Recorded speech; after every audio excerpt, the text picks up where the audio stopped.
Good morning, I'm Bill Maxwell. And I'm Evangeline Clemens. It's 10:45 a.m., November 11th, and here are your top stories on this bright and sunny fall morning. Gas prices continue to skyrocket as oil companies maintain their search for a more cost-effective way to drill for oil. Although a mandate was placed on the companies to keep the prices at a reasonable rate, representatives from each major oil company placed the blame of the rising costs on the lack of assistance from world leader Mikhail Natismai. A spokesperson for Natismai could not be reached for this topic. Crime is on a 15% rise from last year as the drug trade throughout this country continues to escalate. Last week there were 7 deaths in the tri-state attributed to illegal trafficking of narcotics from bordering countries onto our soil. It is speculated that due to Natismai's increase in personnel for the Catalyst Task Force, Natismai has depleted many of our other departments, including Homeland Security, Border Control, and the DEA.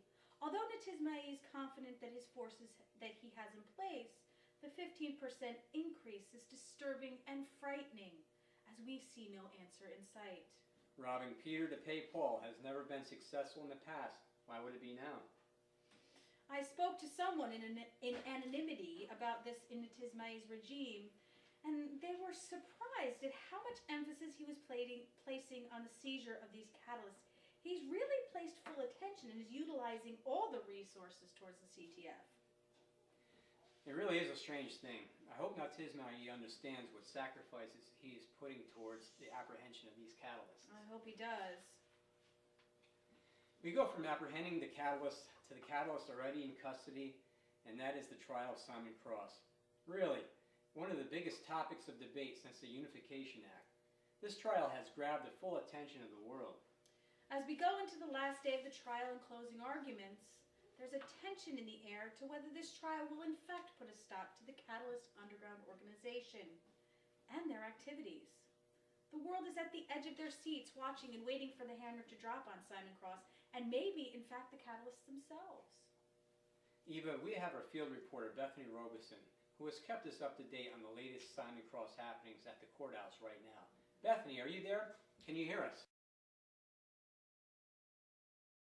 Yes, I can. Hello, Bill. Hello, Eva. Hello, Beth. It's been a long 2 weeks, but it seems like today should be the day that we end this. And the most infamous man in all the world is hung out to dry for the world to see. It seems like it, guys. Because this trial has been televised live throughout the world, there isn't much insight on this trial that you and the rest of the world doesn't already know. What is strangely odd, as I'm sure we're all confused about, is the fact that Simon pleaded not guilty to the charges of crimes against the pact, yet he continues to stay silent. He doesn't have any witnesses or witness testimony to support him, and he has no proof that helps his cause. If Natismai wanted to make an example of Simon Cross, his plan is a success up to this point, and Simon's making no effort to save his own life. Well, Bethany, as we all saw on Tuesday, Judge Melissa Quinnett asked Simon if he understood what he had done by requesting to defend himself. It is almost like a plea to stop Simon, to stop the bleeding now, and maybe save us from watching this man go up in flames. And yet, even with that opportunity to save face, he thanked her and agreed to proceed with this trial. I don't understand what this method or tactic is, but as we go into today's proceedings, we can only hope that this all ends today. With the whole world against Simon, I would have thought he would have come more prepared for this trial. I mean, this is his life, his freedom. What purpose would you have to continue with this trial if you were going to make no effort to protect yourself?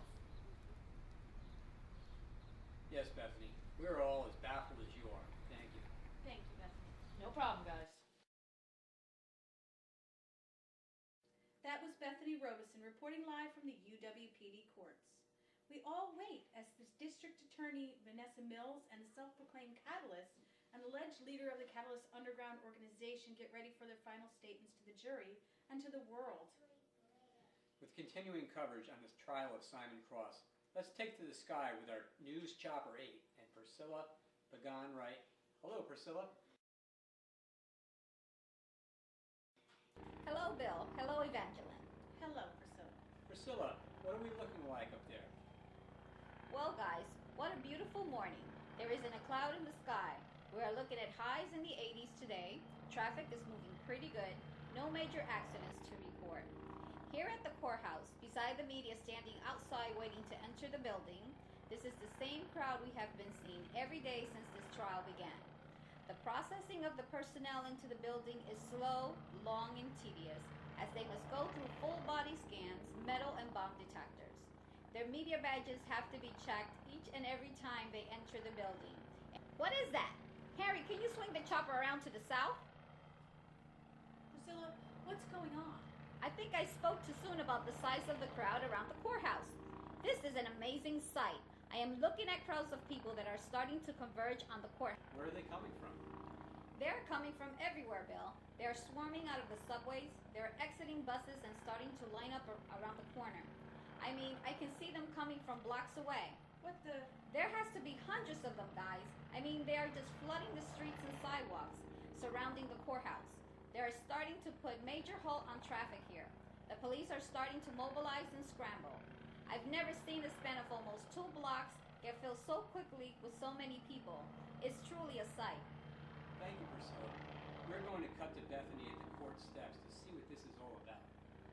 You're welcome, guys. Bethany, what do you see? This really is an amazing sight.